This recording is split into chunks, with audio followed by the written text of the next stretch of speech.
Hey yo, coucou les gars, de retour pour une nouvelle vidéo. C'est encore moi, Eddie Kodjan, le prophète Eddie, l'ange Eddie, le messager, le pédagogue, l'envoyé de Dieu. Celui-là qui a été envoyé dans le monde pour vous mettre sur le droit chemin de la réalisation de vos projets. Si vous croyez que ça va se faire, laissez-moi un amen en commentaire avant qu'on continue la vidéo.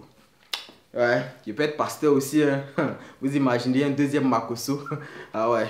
Bon, je viens par cette vidéo-là vous annoncer que les demandes de visa sont ouvertes. Voilà, j'ai plusieurs abonnés à moi, plusieurs cas qui ont déjà eu leur visa pour la rentrée de septembre 2022. Ils sont dans des pays différents, Cameroun, Côte d'Ivoire, Sénégal.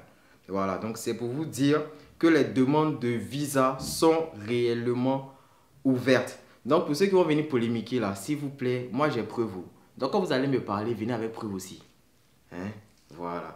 Donc, là, je vous informe, mais après le générique, je vais vous donner des astuces pour pouvoir avoir un dossier visa le plus pertinent possible.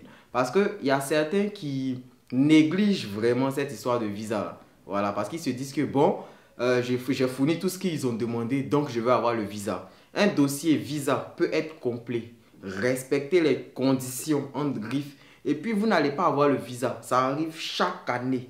Hein? Donc, je vais vous donner quelques astuces pour que vous puissiez mettre toutes les chances de votre côté. Même si cela ne va pas vous garantir le visa, mais on dit aide-toi et puis le ciel t'aidera. Donc, si vous-même vous avez bien fait, quand même, le visa, là, vous avez un peu plus de chances que ceux qui ont négligé carrément, quoi. Voilà. Et après aussi, pour ceux qui ont eu besoin d'aide, quelle que soit la nature de l'aide au niveau du visa, si vous avez besoin d'aide, inscrivez-vous sur mon site internet. Mon agence va vous suivre. Inscrivez-vous, c'est ekconsulting.info. C'est dur, hein? Je vais vous mettre ça en premier commentaire épinglé et dans la description. ekconsulting.info. Quelle que soit la nature de l'aide dont vous avez besoin au visa, on vous accompagne. Hein? Maintenant, après aussi, peut-être il y a certains pays dans lesquels ça n'a pas encore débuté. Peut-être, pour être sûr que les demandes de visa ont débuté dans votre pays, je vous conseille d'aller sur le site où on prend le rendez-vous là. Voilà. Vous tapez France Visa sur internet, France Visa Gouv. Quand vous allez taper ça sur Google, vous allez voir le site, vous arrivez dessus. Il y a une partie où on prend rendez-vous. Si vous ne savez pas comment ça se fait, c'est pas grave. La prochaine vidéo, je vais montrer comment prendre un rendez-vous pour aller faire sa demande de visa. Mais pour ceux qui savent déjà le faire, allez-y voir s'il y a des créneaux disponibles. Si vous voyez des créneaux disponibles, c'est que la demande de visa, les demandes de visa, pardon, ont débuté chez vous. Ça va? C'est clair? Ok, générique et on rentrera dans la partie conseil.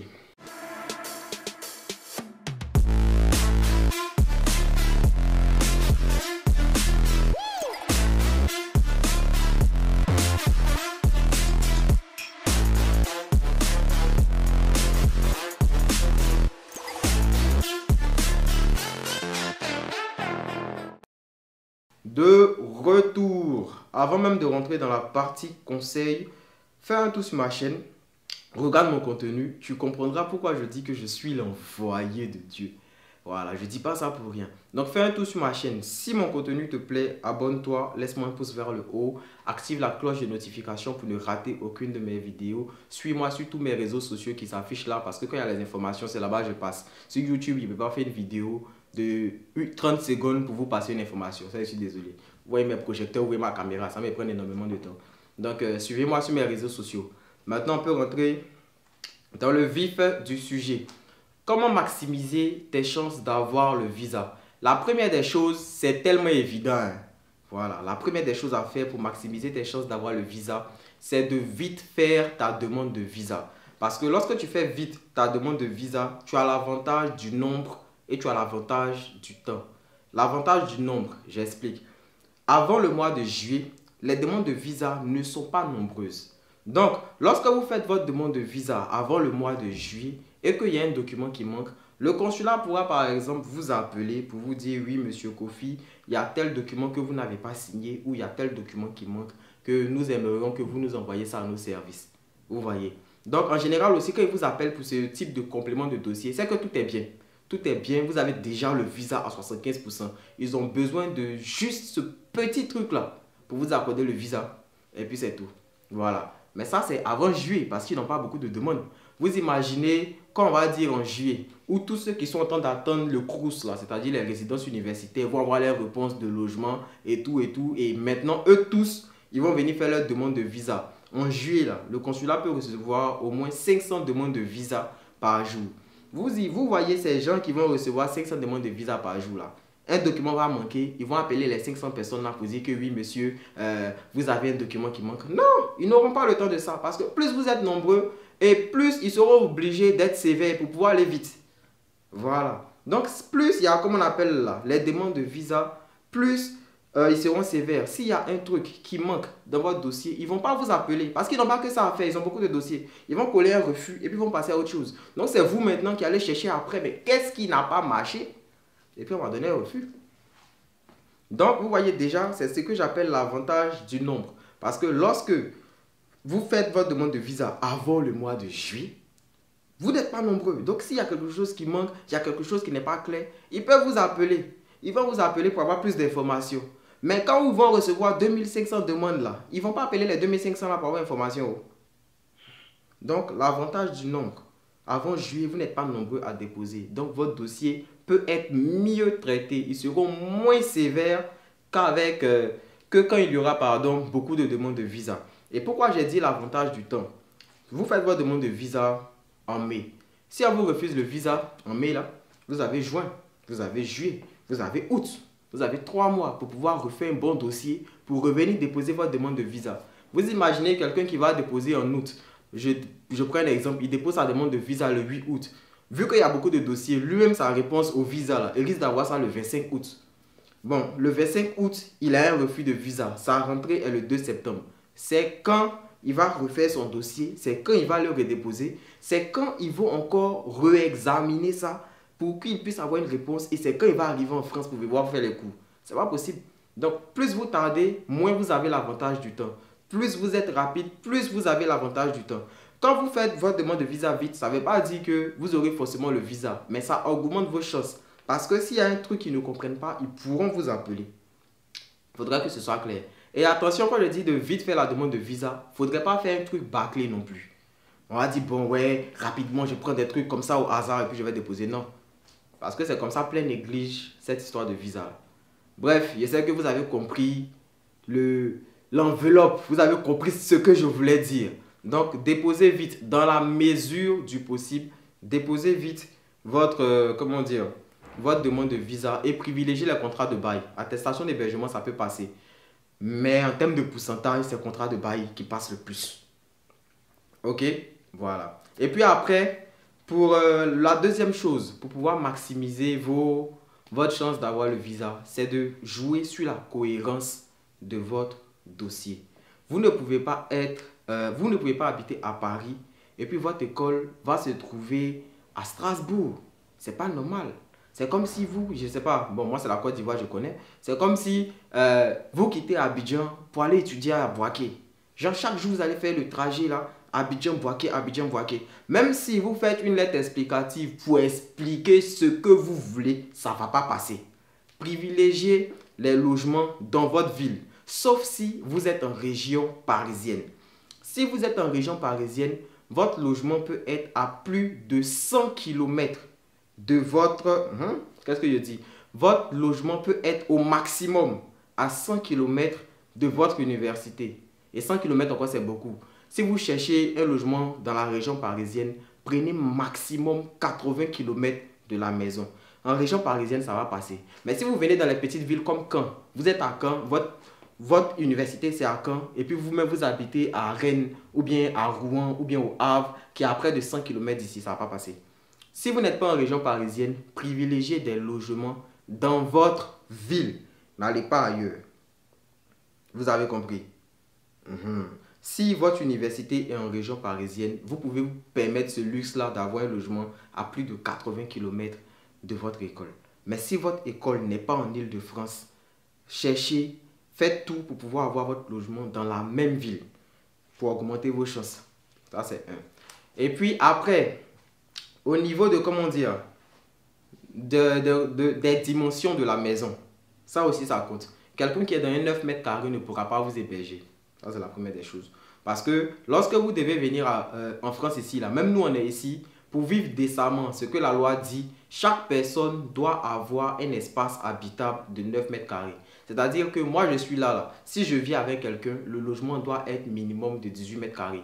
Parce que chaque personne doit avoir son espace habitable de 9 mètres carrés. Donc moi par exemple, je vis avec quelqu'un, j'ai mon espace à moi de 9 mètres carrés. Plus lui, son espace à lui de 9 mètres carrés. Quand on met ensemble, vous voyez que ça fait 18 mètres carrés. Donc la personne qui va vous héberger fait ce calcul-là. Lorsqu'il vous héberge, s'ils sont 3 dans la maison, si parmi les 3 là, chacun a droit à 9 mètres carrés, 9 mètres carrés, 9 mètres carrés. Quand vous les mettez, vous voyez qu'à la fin, là, c'est aux alentours de 27 mètres carrés que la maison doit pouvoir faire. Vous voyez ça, non? Que ça fait au moins 27 mètres carrés que la maison doit pouvoir faire pour pouvoir prendre 3 personnes. Mais la maison fait par exemple 30 mètres carrés, ils sont déjà 3. C'est-à-dire que chacun a ses 9 mètres carrés. Donc si vous venez là-haut, si la personne vous héberge, vous, votre 9 mètres carrés là, ça va être où? Donc, si quelqu'un doit vous héberger, s'il vit seul, son logement doit être minimum de 18 mètres carrés. Comme ça, lui, il a son 9 mètres carrés à lui de surface habitable. Vous avez votre 9 mètres carrés à vous de surface habitable. Si, dans le logement, que vous devez venir chez la personne qui vous fait l'attestation d'hébergement, si ils sont 2 dedans, le logement doit être minimum de 27 mètres carrés. Comme ça, quand le premier il a son 9 mètres carrés, le deuxième il a son 9 mètres carrés, ça fait 18 mètres carrés. Quand vous venez pour vous ajouter avec vos 9 mètres carrés, ça fait 27 mètres carrés. Donc, quand vous devez arriver là, il doit avoir 9 mètres carrés de libre pour vous. Sinon, au visa, vous allez avoir problème. Je ne sais pas si vous comprenez. Maintenant, pour le troisième point, parce que la vidéo est en train de devenir longue, je vais faire une autre vidéo pour pouvoir bien expliquer ça encore. Hein. Ne vous pressez pas. Le troisième point, ça va être au niveau de la prise en charge. Ça, je le dis toujours, je le répète, mais les questions là reviennent. Si vous avez un garant qui ne vit pas en France ou qui n'est pas français, si votre garant est en Afrique, vous êtes obligé d'avoir ce qu'on appelle l'AVI. L'AVI, là, ce n'est pas obligatoire de faire un compte où vous allez mettre 5 millions dessus. Un compte en votre nom. Non, ce n'est pas obligatoire. Parce que comme moi, je le dis toujours ici, comme moi, je faisais ma procédure, c'était mon papa qui était mon garant. Mais parce que mon papa, il est en Côte d'Ivoire, on était obligé de faire l'AVI. L'AVI qu'on a fait, ce n'était pas avec un compte où il y avait 5 millions dessus. C'est lui-même son compte. Lui-même son compte, on a pris là. Il n'y avait pas les 5 millions dessus. Voilà, mais son salaire a suffi. Donc, c'est lui. Vu que en termes de, comment on appelle là, d'argent, de salaire, c'est beaucoup. On voit que ça peut passer. Il est parti voir son gestionnaire pour lui dire que, ah, il y a mon fils qui va étudier en France. Donc, je veux que chaque fin du mois, vous puissiez lui virer 615 €. Donc, c'est comme ça, le gestionnaire a fait ce qu'on appelle l'AVI, attestation de virement irrévocable, à partir du compte de mon papa. C'est-à-dire que l'argent allait quitter du compte de mon papa, qui n'est pas un compte bloqué parce que c'est là-bas que son salaire passe, vers un compte que moi j'allais ouvrir quand j'allais arriver en France ici. Donc vous voyez que moi par exemple, je n'ai pas fait de compte en mon nom où j'ai mis 5 millions dessus. Non, j'ai jamais eu à faire ça. Voilà. Mais quelqu'un s'est porté garant pour moi. Il a fini, mon papa a fourni ses fiches de paie, son attestation de travail et tout et tout et tout. Et quand il a fini tout ça là, vu qu'il est en Afrique, c'est obligatoire que dans mon dossier il ait une AVI. Donc il a donné l'ordre à son gestionnaire. Son gestionnaire a fait, quand on a regardé, on a vu que effectivement, l'ordre là, le virement allait être fait du compte de mon papa vers un compte que moi j'allais ouvrir en France. Donc, votre garant qui est en Afrique là peut vous faire une AVI à partir de lui-même son compte sans vous créer un compte pour mettre 5 millions dedans. Vous n'êtes pas obligé de prendre 5 millions pour aller bloquer dans un compte.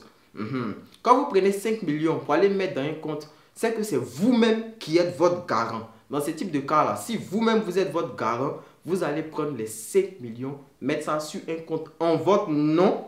Parce que si le compte porte le nom de quelqu'un d'autre, vous n'êtes pas votre propre garant. C'est la personne qui se porte garant pour vous. Donc, ils vont demander ses fiches de paie. S'il est commerçant, ils vont demander son relevé de commerce pour voir exactement comment il touche et tout et tout. Voilà. Donc, si vous êtes vous-même votre propre garant, vous allez avoir un compte qui porte votre nom. Et à partir de ce compte-là, vous allez faire l'AVI. Mais ce n'est pas obligé d'avoir un compte qui porte votre nom pour pouvoir aller au visa. Ce n'est pas obligé. Quelqu'un d'autre peut se porter garant pour vous. Vous allez utiliser son compte. Il va vous faire l'AVI. Mais le seul problème, c'est que la personne n'a qu'à avoir les moyens. C'est tout. Vous avez compris? Donc, question ça là, Yaki, il faut plus en revenir. Il est tellement expliqué que finalement, même, il ne sait plus comment il va expliquer encore. Voilà, bon, je vais m'arrêter là pour cette vidéo-là parce que ça commence à faire beaucoup.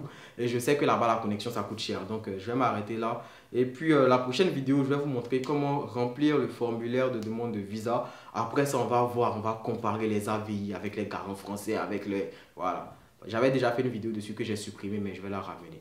Donc, si mon contenu vous plaît, n'hésitez pas à vous abonner encore une fois. Et puis, l'envoyé de Dieu remonte au ciel. On est ensemble.